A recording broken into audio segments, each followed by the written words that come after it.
Assalamualaikum warahmatullahi wabarakatuh. Selamat berjumpa kembali dengan pelajaran Bahasa Indonesia. Kali ini kita akan belajar mengenai membaca non-sastra bagian kedua. Materi ini adalah materi asesmen standar penilaian daerah. Materi ini disusun oleh tim guru Bahasa Indonesia SMP Muhammadiyah Al-Mujahidin. Yang pertama Ustazah Alfionita, yang kedua Ustadz Bayu Aji, yang ketiga Ustadz Eka, yang keempat Ustazah Ima, yang kelima Ustazah Putria, dan yang keenam Ustazah Rahmanur Jannah. Pada kesempatan kali ini kita akan belajar mengenai dua materi. Materi yang pertama adalah informasi tersurat. Terdapat dua cara penyampaian informasi dalam teks, yaitu secara tersirat dan secara tersurat. Pada kali ini, kita akan berbicara mengenai informasi yang disampaikan secara tersurat. Biasanya, di dalam soal, kita akan menemukan 5 tipe soal. Biasanya, tipe-tipe soal itu berkaitan atau menanyakan mengenai pertanyaan, pernyataan, keteladanan tokoh, keistimewaan tokoh, dan pendapat penulis. Perbedaan informasi tersirat dan informasi tersurat. Informasi tersirat adalah informasi yang ada di balik kalimat-kalimat yang disampaikan secara tidak langsung atau disampaikan secara implisit. Kita akan memahami informasi tersebut setelah memahami kalimat-kalimat dalam paragrafnya. Sementara itu, sebaliknya untuk informasi tersurat. Informasi tersurat adalah informasi yang dinyatakan secara langsung atau eksplisit melalui kalimat-kalimat yang tersusun sehingga langsung dapat dipahami maksudnya. Demikian materi mengenai informasi tersurat dan informasi tersirat. Selanjutnya, kita akan membahas contoh soal LKS paket 1, nomor 2 dan nomor 3. Nomor 2, soal yang ditanyakan adalah pernyataan, sementara soal nomor 3 yang harus kita cari adalah pertanyaan. Mari kita mulai dari nomor 2. Terdapat sebuah teks, kemudian yang ditanyakan adalah pernyataan. Konfirmasi diagnosis Trump Junior datang beberapa jam setelah putra Rudy Giuliani, Andrew, dinyatakan positif virus corona. Andrew adalah asisten khusus presiden, sementara Rudy Giuliani, yang merupakan pengacara Trump, dinyatakan negatif. NBC News telah melaporkan bahwa 3 staf tingkat rendah Gedung Putih juga dites positif corona beberapa hari terakhir. Sudah 45 orang terinfeksi beberapa bulan terakhir di Gedung Putih. Pernyataan yang sesuai dengan kutipan tersebut adalah. Selanjutnya nomor 3. Masih ada teks juga. Kemudian yang ditanyakan adalah pertanyaan. Sistem pembelajaran daring atau dalam jaringan merupakan sistem pembelajaran tanpa tatap muka secara langsung antara guru dan siswa, tetapi dilakukan melalui daring yang menggunakan jaringan internet. Guru harus memastikan kegiatan belajar mengajar tetap berjalan meskipun siswa berada di rumah. Solusinya, guru dituntut dapat mendesain media pembelajaran sebagai inovasi dengan memanfaatkan media daring atau online. Yang ditanyakan adalah pertanyaan. Pembahasan soal paket 1 nomor 2. Pernyataan yang sesuai berarti adalah informasi yang terdapat dalam paragraf tersebut. Informasi yang terdapat dalam paragraf tersebut adalah asisten khusus presiden dinyatakan positif.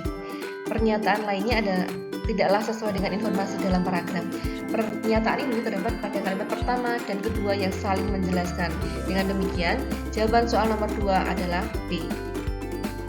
Soal nomor 3, pembahasannya adalah di antara keempat kalimat tanya pada pilihan jawaban, hanya kalimat apakah yang dimaksud sistem pembelajaran daring yang merupakan kalimat yang ada jawabannya di teks. Karena itu, jawaban dari soal nomor 3 adalah C. Kalimat ini dijawab oleh kalimat pertama. Selanjutnya kita beranjak ke soal LKS paket 3, nomor 2 dan 3. Seperti paket sebelumnya, nomor 2 soalnya yang ditanyakan adalah pernyataan, sementara soal nomor 3 yang ditanya adalah kalimat tanya atau pertanyaannya. Silakan baca teks nomor 2 dan pilihan jawabannya, juga teks nomor 3 dan pilihan jawabannya. Setelah membaca teks dan pilihan jawabannya, mari kita simak pembahasan soal paket 3 nomor 2 dan nomor 3. Untuk nomor 2, informasi yang terdapat dalam paragraf tersebut adalah banyak orang yang menyukai Ihsan karena perilakunya yang terpuji. Pernyataan lainnya tidaklah sesuai dengan informasi dalam paragraf tersebut. Dengan demikian, jawaban soal nomor 2 adalah A.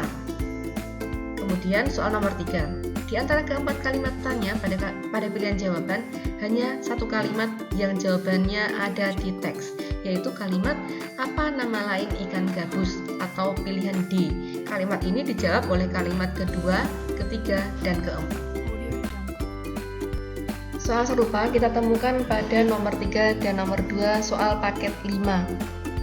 Sama seperti soal paket sebelumnya, nomor 2 menanyakan pernyataan, sementara nomor 3 menanyakan pertanyaan. Silakan baca teks dan pilihan jawabannya kedua nomor ini. Selanjutnya kita akan membahas soal paket 5 nomor 2 dan nomor 3. Soal nomor 2, informasi yang terdapat dalam paragraf tersebut adalah kegiatan penambangan, pendakian, dan pelaku wisata dalam KRB ketiga disarankan untuk menghentikan kegiatan karena naiknya status Merapi. Pernyataan ini sesuai dengan kalimat pertama, kedua, dan ketiga. Dengan demikian, jawaban soal nomor 2 adalah C. Sementara itu untuk soal nomor 3, di antara keempat kalimat tanya pada kalimat atau pada pilihan jawaban, hanya kalimat kapan tercatat rekor baru penambahan kasus COVID-19 yang jawabannya ada di teks. Karena itu, maka jawaban untuk soal nomor 3 adalah C. Kalimat ini dijawab oleh kalimat pertama. Selanjutnya kita beranjak pada LKS paket 7 nomor 2 dan 3. Sama seperti soal-soal sebelumnya, nomor 2 dan nomor 3 masih berkaitan mengenai informasi tersurat. Untuk nomor 2, soal yang ditanyakan adalah pernyataan, untuk soal nomor 3 yang ditanyakan adalah pertanyaan. Silakan bacalah teks dan pilihan jawabannya. Setelah selesai membaca teks dan pilihan jawabannya, mari kita melakukan pembahasan soal untuk paket 7 nomor 2 dan nomor 3. Untuk nomor 2, informasi yang terdapat dalam paragraf tersebut adalah vaksin dapat mengebalkan tubuh dari suatu penyakit. Pernyataan ini sesuai dengan kalimat pertama. Dengan demikian, jawaban soal nomor 2 adalah A. Sementara itu untuk soal nomor 3, di antara keempat kalimat tanya pada pilihan jawaban, hanya kalimat berapakah jumlah bencana alam yang terjadi selama awal Januari hingga November yang ada jawabannya di teks. Kalimat itu terdapat pada opsi D. Dengan demikian, pilihan jawaban kita adalah D. Kalimat ini dijawab oleh kalimat ketiga. Soal terakhir yang akan kita bahas untuk makna tersurat adalah soal di LKS paket 9 nomor 2. Pada soal tersebut terdapat sebuah teks, kemudian soalnya adalah pernyataan yang sesuai dengan isi teks tersebut adalah titik-titik. Bagaimana cara mencarinya? Kita harus membaca semua teksnya secara cermat, kemudian barulah kita mencari satu persatu pernyataan yang sesuai dengan teks. Dengan demikian, informasi yang terdapat dalam teks tersebut adalah peran kebersihan sekolah sangat penting dalam mendukung sukses belajar mengajar. Itu yang terdapat dalam teks. Pernyataan ini sesuai dengan kalimat pertama. Dengan demikian, jawaban soal nomor 2 adalah D. Materi kedua yang akan kita bahas pada kesempatan kali ini adalah bagian teks. Pada pelajaran bahasa Indonesia, kita mengenal beberapa macam teks. Jenis-jenis teks tersebut antara lain adalah teks ulasan, teks deskripsi, teks eksposisi, dan teks biografi. Teks-teks tersebut memiliki bagian yang kita kenal sebagai struktur teks. Untuk itu, mari kita pelajari bagian-bagian teks tersebut.